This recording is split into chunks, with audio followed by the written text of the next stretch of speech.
Estar saudável para a Organização Mundial da Saúde vai muito além do que simplesmente não ter nenhuma doença. Então a gente precisa de um bem-estar psicológico, um bem-estar social e a gente precisa estar com a saúde em dia também, né? Para estar com a saúde em dia, tem uma série de coisas que a gente precisa fazer, como uma boa alimentação, uma boa noite de sono, atividades físicas.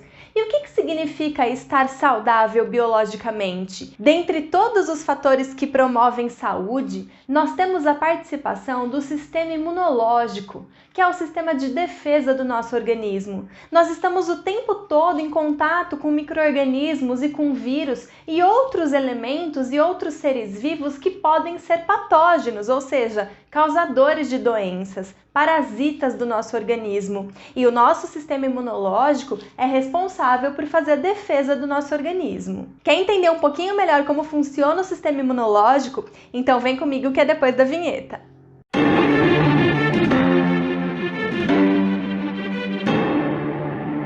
O sistema imunológico é responsável por manter o nosso corpo livre de micro-organismos e outros patógenos. Toda vez que eu estiver falando de patógenos, eu estou me referindo a algum organismo, ou uma bactéria, ou um vírus, ou um protozoário, ou um verme, algum ser vivo ou vírus que é parasita e que pode nos causar alguma doença.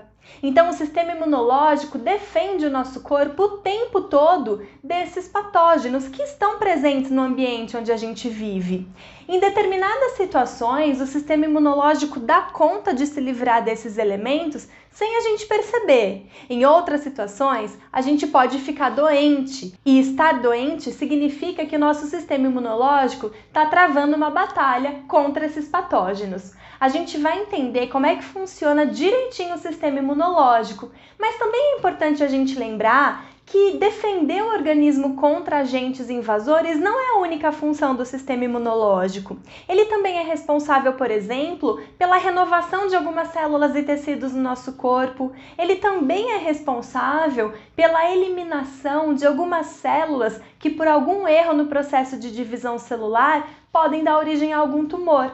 Enfim, o sistema imunológico é extremamente importante para garantir que o nosso corpo esteja com saúde. E o que eu vou fazer em primeiro lugar para vocês é dar um panorama geral de como funciona o sistema imunológico.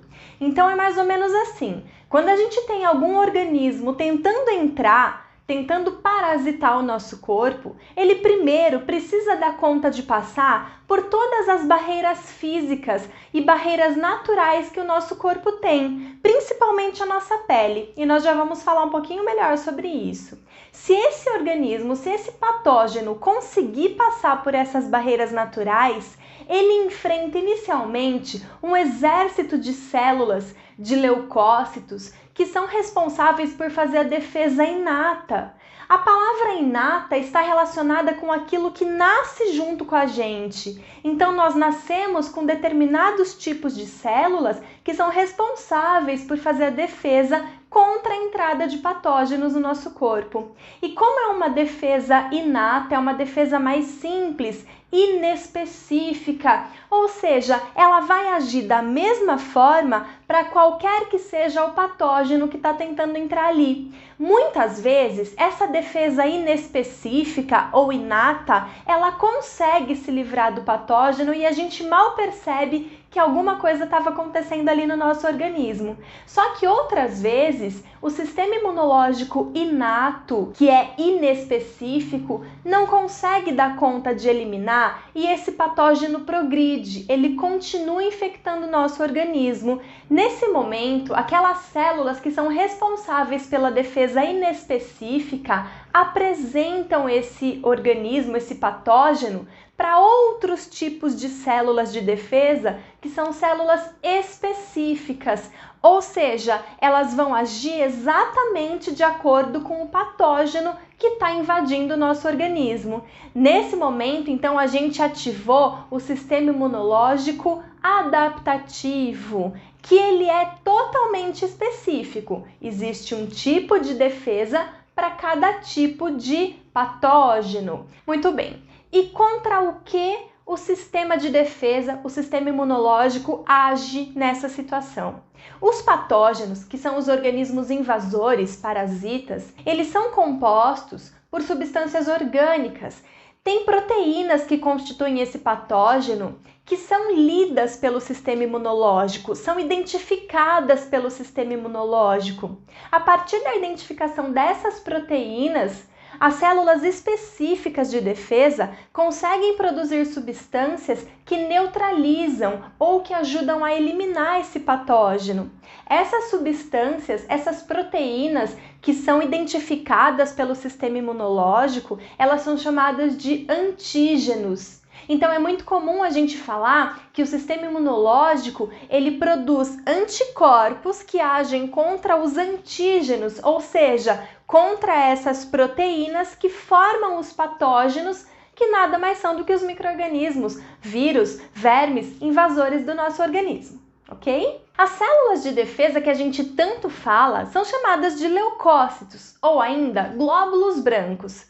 O nosso sangue possui esses glóbulos brancos circulantes, assim como também possui os glóbulos vermelhos, que são as hemácias, e as plaquetas.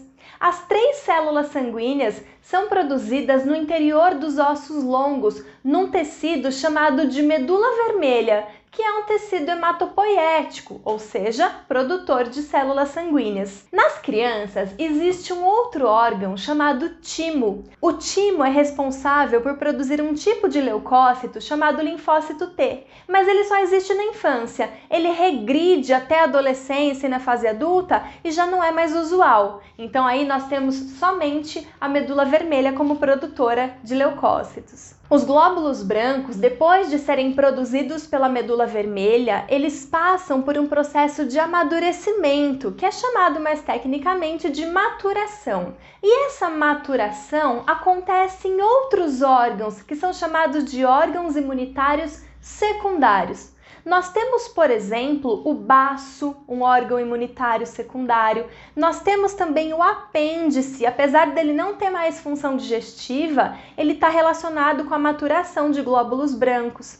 Nós temos também as tonsilas. As tonsilas são as nossas amígdalas, elas eram chamadas de amígdalas, né? Fica aqui na região do nosso pescoço. Elas também são importantes porque ajudam a proliferar ali glóbulos brancos que podem agir contra alguma infecção.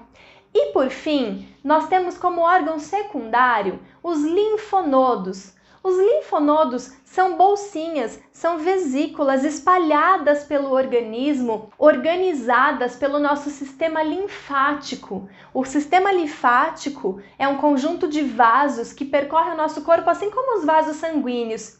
E dentre as diversas funções que ele exerce, eles contêm essas pequenas bolsinhas espalhadas por todo o organismo, dentro das quais os glóbulos brancos amadurecem. Toda vez que a gente tem uma infecção, o nosso corpo precisa aumentar a produção de glóbulos brancos. E é por isso que essas bolsinhas ficam inchadas, porque elas ficam com mais número de célula. E aí a gente consegue sentir, é a famosa íngua. É muito comum a gente sentir a íngua no pescoço, na axila, na virilha, atrás dos joelhos. Então são regiões onde a gente consegue apalpar e sentir que o linfonodo aumentou de tamanho. E aí a gente chama isso de gânglio ou então de íngua. Os glóbulos brancos ou leucócitos, eles têm origem na medula óssea vermelha. E dentro da medula óssea vermelha existem células-tronco, que dão origem a 2 linhagens celulares diferentes. A linhagem linfóide e a linhagem mieloide. A linhagem linfóide é responsável pela diferenciação e formação dos linfócitos, tanto o linfócito B quanto o linfócito T. Já a linhagem mieloide é responsável pela formação dos granulócitos e dos monócitos. E aqui a gente cai num outro conceito interessante que diferencia os tipos de leucócitos. Existem os leucócitos granulócitos e os leucócitos agranulócitos. A diferença entre eles é a evidência de grânulos que são espalhados no seu citoplasma e na sua membrana plasmática. Na realidade, todos eles têm grânulos, só que quando eles são corados para poder serem vistos ao microscópio, alguns deles ficam evidentes. As células que têm esses grânulos evidentes após corar, elas são chamadas de granulócitos.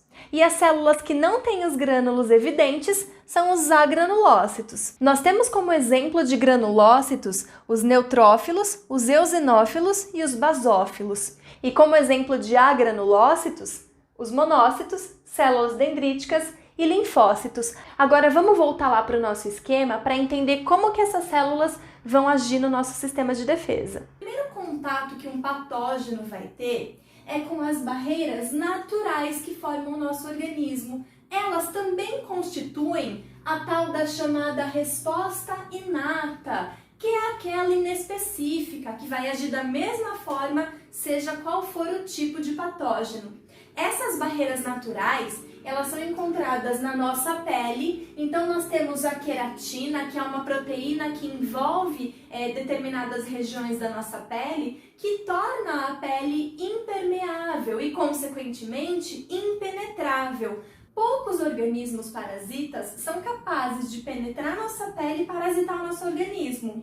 Um indivíduo que faz isso é o Esquistossoma mansoni. Então, a cercária, que é a larva, consegue penetrar pela nossa pele e entrar na nossa corrente sanguínea. Nós também temos na nossa pele glândulas, sebácea e sudorípara. A glândula sebácea, ela produz o sebo, e o sebo torna a pele um ambiente hostil, ruim para a sobrevivência dos micro-organismos. Já o suor, ele tem uma enzima chamada lisozima. A lisozima é capaz de quebrar a parede celular de muitas bactérias, impedindo que elas entrem no nosso organismo. O trato respiratório, ele possui pelos em toda a cavidade nasal, cílios, as células ciliadas que são presentes na traqueia, e também tem a produção de muco. Essas três substâncias, essas três estruturas, elas ajudam também a filtrar e reter partículas de impureza e micro-organismos que poderiam entrar no nosso corpo. O estômago secreta o suco gástrico, e o suco gástrico contém o ácido clorídrico, que deixa o pH estomacal muito baixo, também praticamente impossível de sobreviver aí a maior parte dos micro-organismos. Com exceção alguns ovos de vermes e cistos de protozoários, que conseguem sobreviver e chegar até o duodeno e cair a partir do duodeno na corrente sanguínea. O pH baixo também está presente na uretra, tanto de homens quanto de mulheres. E esse pH baixo, da mesma forma, impede a entrada de vários micro-organismos. O canal vaginal também tem um pH baixo, mas tanto ele quanto a região do ânus possuem a sua microbiota específica, que é o conjunto de micro-organismos que vive lá em simbiose com aquelas regiões, não causam nenhum mal e ainda assim impedem a entrada de micro-organismos invasores. Bom, gente, se algum micro-organismo, um vírus ou algum outro patógeno conseguir passar pelas barreiras físicas, pelas barreiras naturais, eles vão encontrar um primeiro conjunto de células que são leucócitos, responsáveis ainda pela defesa inata ou inespecífica. Lembrando que nesse tipo de defesa, todas as células agem da mesma forma para qualquer que seja o patógeno. Então, o que vai acontecer? O tecido infectado, eu coloquei aqui para vocês a representação de um tecido infectado e de um capilar que está irrigando esse tecido. E vamos supor que tem um patógeno aqui, que tem um organismo invasor. Quando esse organismo é infectado, existem células presentes no próprio tecido, que são chamadas de mastócitos. Essas células, elas desempenham uma série de funções, mas a função no sistema imunológico é de fazer a fagocitose, ou seja, elas ajudam a fagocitar os patógenos que estão entrando nesse organismo. Quando isso acontece, várias dessas células acabam morrendo e liberam uma substância chamada prostaglandina. São vários tipos, na realidade, de prostaglandinas. E elas vão ter algumas funções específicas. Em primeiro lugar, ela é vasodilatadora, então ela vai fazer com que aumente o fluxo sanguíneo nesse tecido. Isso é importante, porque as células de defesa estão chegando ali através do sangue. Em segundo lugar, elas são substâncias que são responsáveis por atrair mais células de defesa para o local da infecção. E algumas prostaglandinas, elas chegam lá no centro termorregulador do hipotálamo, isso através da circulação, e elas ativam o centro termorregulador, causando a febre. A febre, ela é um evento importantíssimo nos processos de infecção. Primeiro porque aumentar a temperatura do organismo faz com que as enzimas e proteínas do sistema imunológico trabalhem na sua velocidade máxima.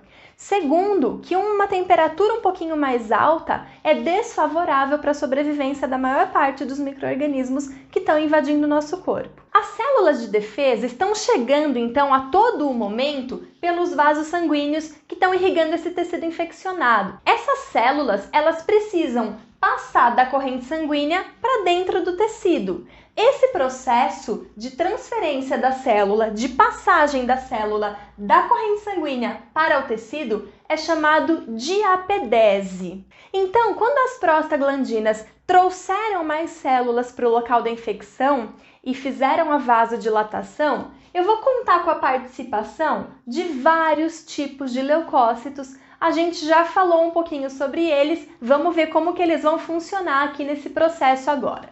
A primeira célula que vai chegar é a célula dendrítica. A célula dendrítica é responsável por iniciar o processo de fagocitose desse patógeno.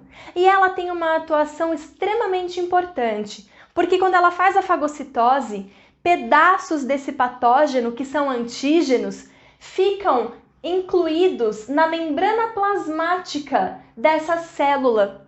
E quando ela tem esses antígenos incorporados na sua membrana plasmática, elas conseguem apresentar esses antígenos para células específicas de defesa. A gente vai falar sobre isso daqui a pouquinho, segura aí. Vamos continuar aqui nas nossas células que estão agindo lá no sistema de defesa inato. Depois, eu vou receber ali no local da infecção os neutrófilos. Os neutrófilos também são responsáveis por fazer a fagocitose daquele patógeno.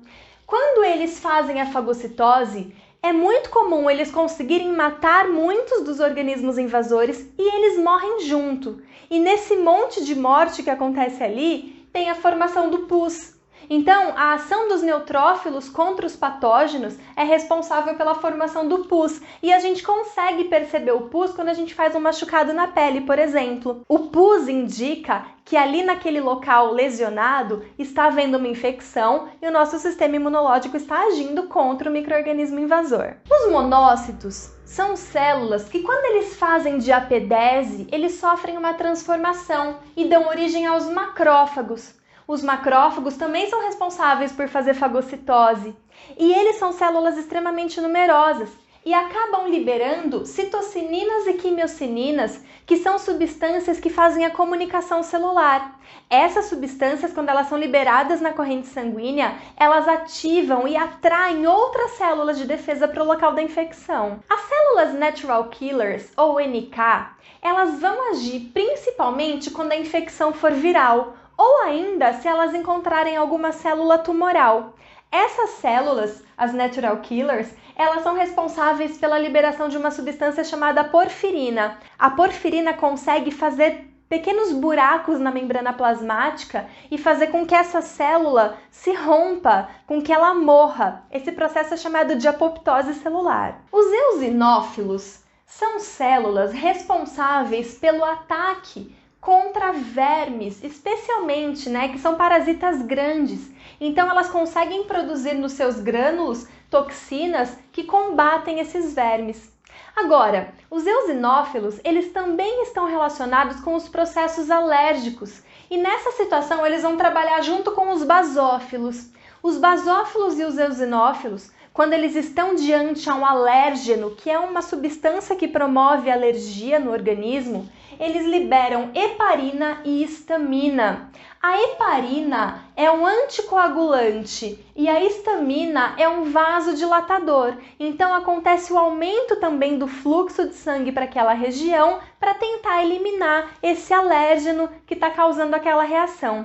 O grande problema é que, como a histamina é um vasodilatador, se essa reação alérgica foi muito forte, a vasodilatação periférica, que é dos vasos mais próximos da superfície do nosso corpo, elas fazem com que a pressão sanguínea diminua muito e isso pode provocar o choque anafilático, que inclusive pode levar a pessoa à morte. Quando acontece um processo alérgico no nosso organismo, os mastócitos também dão conta de produzir heparina e histamina para ajudar na eliminação dessa substância. Bom, gente, repara o seguinte, em todo o processo de infecção, eu fiz com que aumentasse o fluxo sanguíneo para o tecido infectado.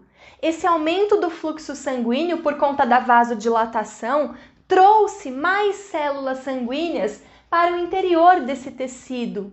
Então eu estou aumentando o fluxo de sangue aqui. O que eu estou fazendo com esse tecido? Eu estou promovendo um processo inflamatório. Ele está inchando. Eu estou jogando mais células nesse tecido, mais substâncias nesse tecido. Então, ele está passando por um processo de inflamação. A inflamação, ela é um resultado natural do processo de defesa do organismo e se dá, de fato, por conta do aumento do fluxo sanguíneo para a região infectada. Quando a inflamação acontece por conta de algum micro-organismo, a gente chama isso de infecção, certo?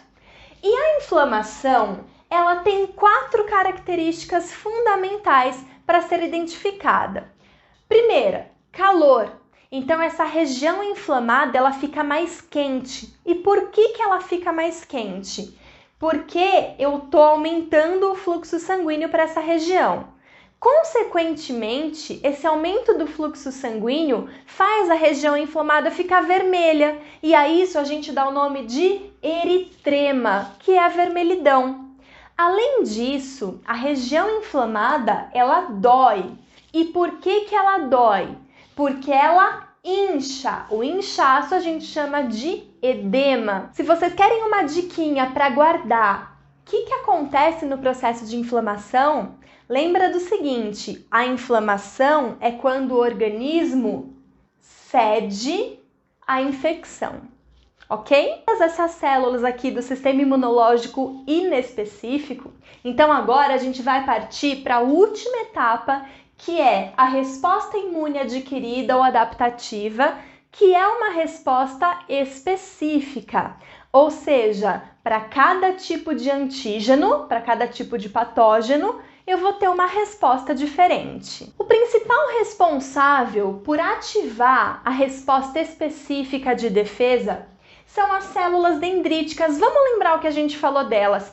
Elas fazem a fagocitose do antígeno, do patógeno, e os antígenos se incorporam na membrana celular das células dendríticas. E elas conseguem, circulando pela corrente sanguínea, apresentar esse antígeno, que é o componente desse patógeno, para as demais células de defesa que são específicas. Nós chamamos as células de defesa específicas de linfócitos. Os primeiros linfócitos que vão ser ativados são chamados de linfócitos T. Os linfócitos T são divididos em 2 tipos, CD4 e CD8. O linfócito TCD4 é chamado de auxiliador. E ele é o cara responsável por identificar o antígeno e coordenar todo o sistema de resposta específica. Eles produzem substâncias chamadas interleucinas que ativam as demais células que vão combater esse antígeno de forma específica. Gente, é interessante a gente lembrar que as células CD4, elas são o alvo do vírus HIV. Já os linfócitos CD8, TCD8, que são as células T citotóxicas ou ainda chamada de células T-killers, elas têm esse nome justamente porque elas promovem a morte da célula infectada. E ela faz isso através da liberação de substâncias chamadas perforinas, que são as mesmas que a gente viu aqui, liberadas pelas células natural killers. Então, as perforinas, elas fazem o rompimento da membrana plasmática, promovendo a apoptose da célula. Nessa forma, a célula infectada morre, consequentemente, o parasita que está lá dentro morre também. As células CD8 ainda são responsáveis pela rejeição de transplantes e também pela manifestação das doenças autoimunes. Outros linfócitos que são ativados no sistema específico de defesa do organismo são os linfócitos B. Os linfócitos B têm esse nome porque eles foram descobertos em ave, num local chamado Bursa de Fabricius. Então é por isso que ele ficou com o nome linfócitos B. Os linfócitos B, eles se diferenciam em células que são chamadas de plasmócitos. E os plasmócitos dão origem a dois tipos de célula. As células de memória, que ficam circulando por anos na nossa corrente sanguínea. E elas são específicas porque elas já passaram por todo o processo de reconhecimento. Lembra sempre que quando a célula dendrítica apresenta os antígenos para o sistema específico, para os linfócitos, eu já estou garantindo aqui a especificidade. E por que elas são específicas? Porque elas já chegaram num ponto onde os linfócitos fizeram uma especificidade aqui. Lembra que o TCD4, ele garante essa especificidade, ou seja, ele passa a induzir a produção de células de acordo com o antígeno que está presente ali naquele organismo, ok? Muito bem, os plasmócitos ainda são responsáveis pela produção dos anticorpos, que também são chamados de imunoglobulinas.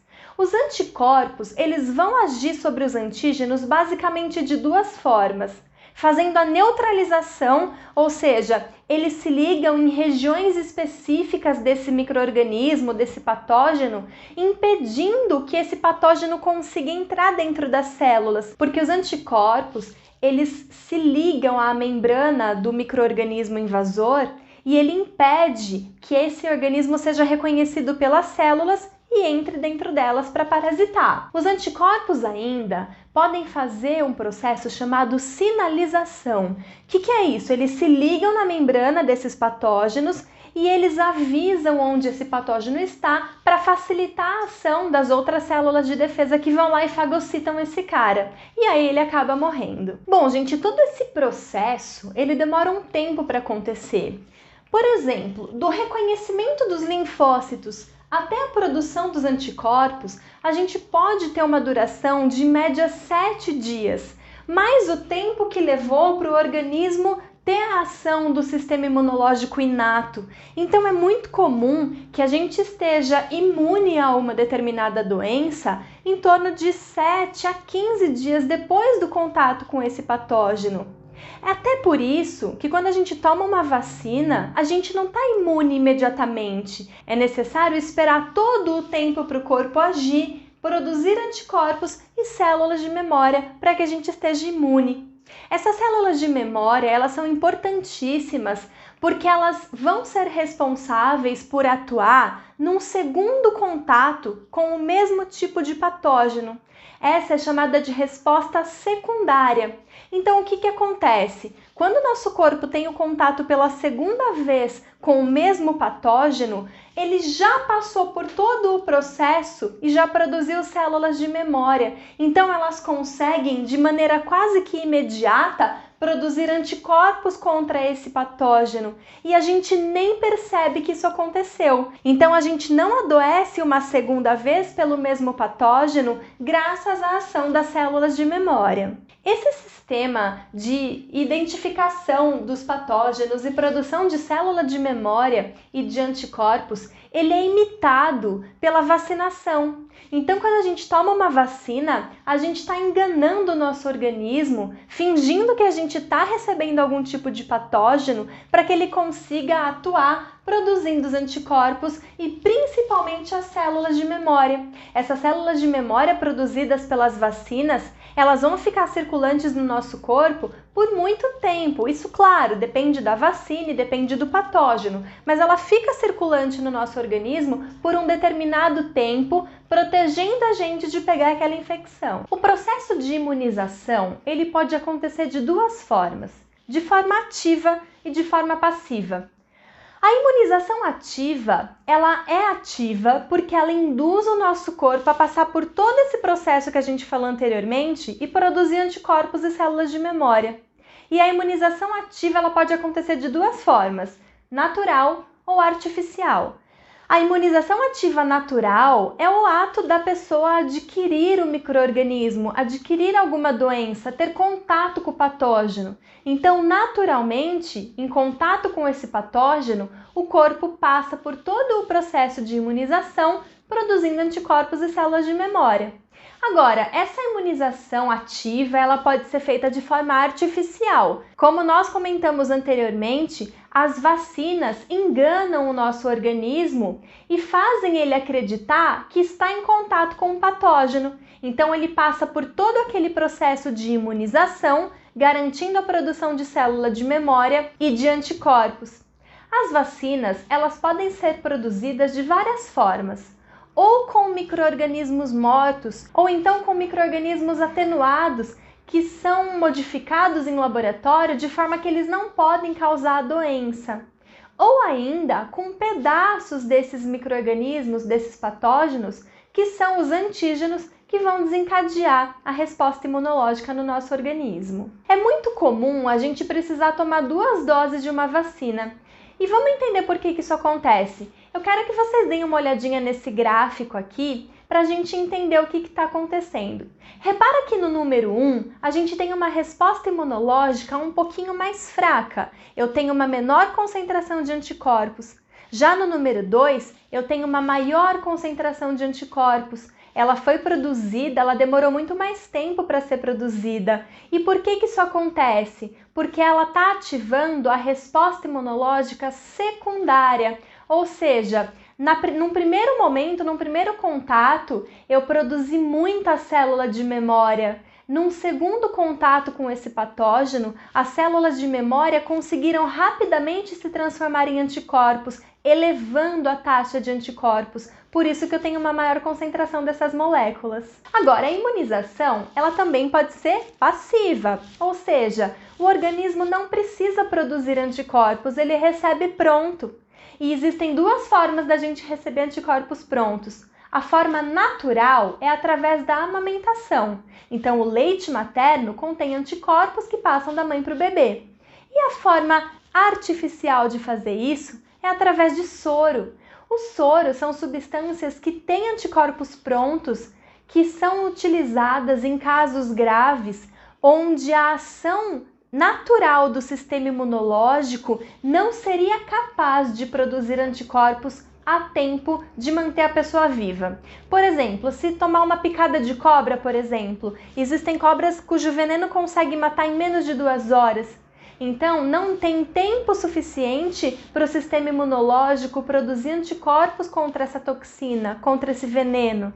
Então, a gente toma os anticorpos prontos no soro. Quando a gente toma alguma mordida de algum animal, por exemplo, que pode transmitir a raiva, não tem tempo suficiente também para o nosso corpo produzir anticorpos contra a raiva, contra o vírus da raiva. É por isso que é uma doença com alta taxa de letalidade. Então, existem soros que são injetados nas pessoas que tomam essa mordida para evitar que elas peguem essa doença. E os soros, eles são produzidos em animais de grande porte. Esses animais, eles tomam uma dose da toxina ou entram em contato com o patógeno, mas de forma controlada, sem que eles fiquem doentes. E o sangue deles passa a produzir esses anticorpos. Esses anticorpos são então recolhidos, processados e através deles é produzido o soro. E ele fica ali prontinho para ser injetado caso alguma pessoa precise. Bom, gente, essa foi então a nossa aula sobre sistema imunológico. Eu espero que tenha ficado claro e tenha feito sentido para você. Se você tiver alguma dúvida, quiser um aprofundamento ou qualquer pergunta, escreve aqui pra gente aqui nos comentários, que eu vou ter um grande prazer em te responder. Se inscreve no canal, compartilha, vamos espalhar conhecimento. Até a próxima!